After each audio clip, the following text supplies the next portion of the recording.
Hello and welcome back for another Torah Tuesday. I'm Dr. Carmen Imes, and we are starting a new section of Exodus today. We're in chapter 23, verses 20 to 33. It's a distinct set of instructions that are specifically targeted to the Sinai generation, telling them how to make their way to the Promised Land. Yahweh's instructions are embedded in a covenant that governs a lifetime relationship of loyalty and includes promises and warnings to those who participate. And that's what we're looking at here.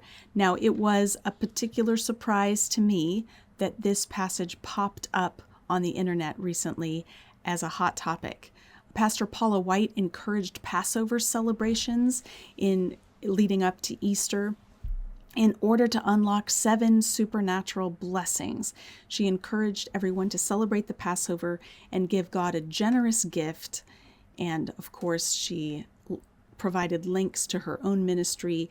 A generous gift of $1,000 or more as the Spirit leads would predispose God to unlock these 7 supernatural blessings. Here are the supernatural blessings that she listed, and then we'll dive into the passage.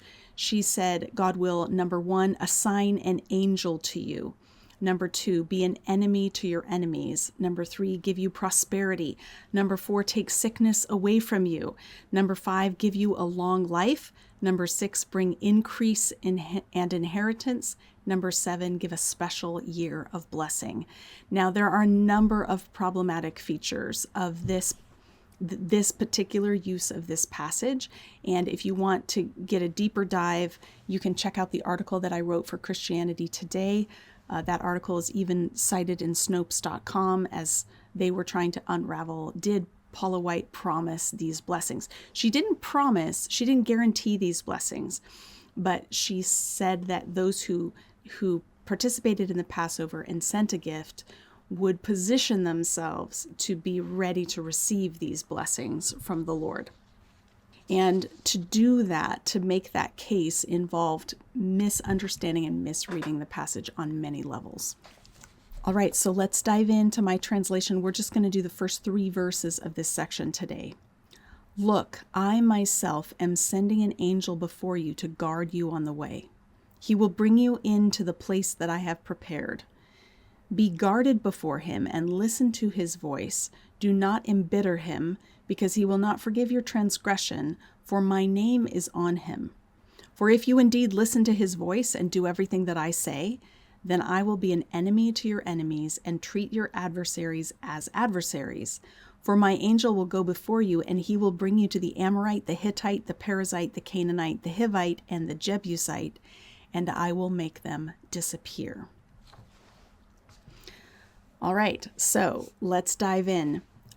We have a clear shift here to immediate instructions, not timeless and universal laws, or even long-term, laws that should govern all of Israel's history until the coming of Christ. No, these are specifically, there's an expiration date on these laws, and that is when they arrive in the Promised Land. This part's over. So the first question we want to ask is, who is this angel that God is sending ahead of them? Now, it is possible for a malach to be a human in the Bible. One example of this is Numbers 20, verse 14. It's a messenger, but often the word malach refers to a divine messenger, that is an angelic messenger who represents Yahweh. Now, many people have suggested here and elsewhere that the angel of Yahweh is in fact Yahweh himself, come in a form that can be seen. However, I'm confident that that's not what's going on here, because in chapter 33, verses 1 through 3, we see a clear distinction between the malach and Yahweh. So in chapter 33, the Lord says to Moses, leave this place, you and the people you brought up out of Egypt, and go up to the land I promised on oath to Abraham, Isaac, and Jacob, saying, I will give it to your descendants. I will send an angel before you and drive out the Canaanites, Amorites, Hittites, Perizzites, Hivites, and Jebusites. Go up to the land flowing with milk and honey. So you can hear all the echoes of this passage in chapter 33. But then he says, but I will not go up with you, because you're a stiff-necked people, and I might destroy you on the way. So in chapter 33, it's very clear that Yahweh is, the options are, I could lead you myself, or I could send an angel. And I think I better send an angel because you all are so rebellious that if I came up among you, it would be dangerous because I would have to punish you. And when the people hear the news that God is going to send an angel rather than himself, they are so distressed, they enter into mourning. So I don't believe that in chapter 23, we're supposed to see this as Yahweh himself, sending an angel to guide them. Now, in chapter 23, God doesn't say, I'm going to send an angel and not myself. That becomes clear after the sin with the golden calf in chapter 32. But here, the implication is that God's going to send an angel as a something physical, visible, that they can see as they travel. And it will provide protection, provide guidance, provide advice, like not just physical guidance for where, but verbal advice about how to obey Yahweh. And that is going to be an important part of their future. God does not tell the people everything they need to know about their future at Sinai. He doesn't give them a life plan laid out in multiple stages with all the details. He expects that they will continue to need guidance, and so he's going to send an angel. This angel was authorized to speak and act on Yahweh's behalf, kind of like an ambassador who's sent to represent an administration, a king or a president. And that's why it's sometimes fuzzy, the identity distinction between the angel and Yahweh himself can be kind of fuzzy because the angel functions as an ambassador. They are speaking on Yahweh's behalf, and so they'll sometimes say, I, as they're passing along the message from Yahweh. Now, this is a matter of debate.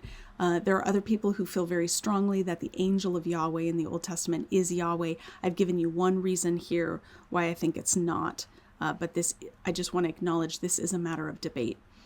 Now, it says here in chapter 23 that they're supposed to obey him and not embitter him because he will not forgive your transgression, for my name is on him. Many people have wondered if this relates to the idea of bearing God's name that we talked about back in chapter 20, verse 7, that the people bear God's name. And I think this is similar. The angel is the authorized representative. He's been stamped with God's name. He has divine authorization to require their obedience. So why is he not able to forgive their transgression? The word transgression refers to covenant unfaithfulness. And here's what I think is going on. There's two possibilities. Is it that the angel can't forgive them because the angel's not authorized to do so? Only Yahweh can forgive sins?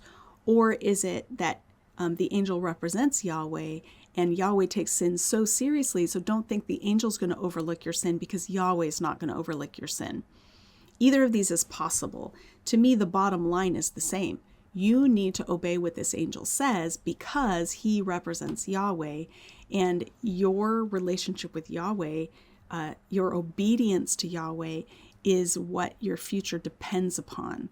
So don't take this lightly. Don't think that because you've got a substitute teacher, you can sort of act up and it's not going to get back around to Yahweh.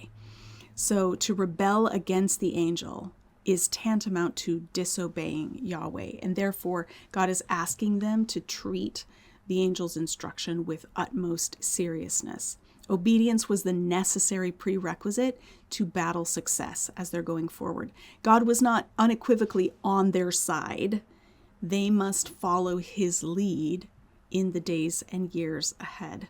They need to follow his voice, not chart their own path and hope that God will support it, because they don't have God's automatic approval for everything that they do. He says, I will be an enemy to your enemies and treat your adversaries as adversaries. This is covenant language. We see this kind of language in Hittite treaties. That is, when you're in covenant with someone, then whoever they are opposed to, or their adversaries, become your adversaries. That's what true loyalty looks like. So to the degree that the ancient Israelites are loyal to Yahweh, then he will treat those who oppose them also as his own enemies. If they're disloyal to him, then they become God's enemy, and it's a whole different ballgame. So the angel's going to go ahead and he's going to bring them to the place where all of these other people groups are living. The Amorites, Hittites, Perizzites, Canaanites, Hivites, and Jebusites. These are not precise ethnic terms.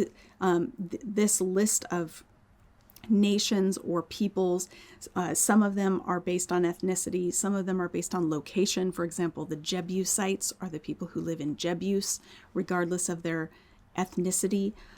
These are overlapping categories of people. Some of them are more general, like Hittite and Canaanite. Some of them are more specific. The point is they're going to a land that is already occupied, and they're going to depend upon God's protection and his leading and his guidance in order for that encounter to turn out well. We'll pick it up again next week and look at what exactly is God telling them to do.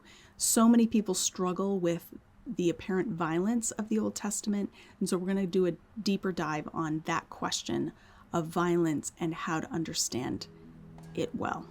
Have a great week.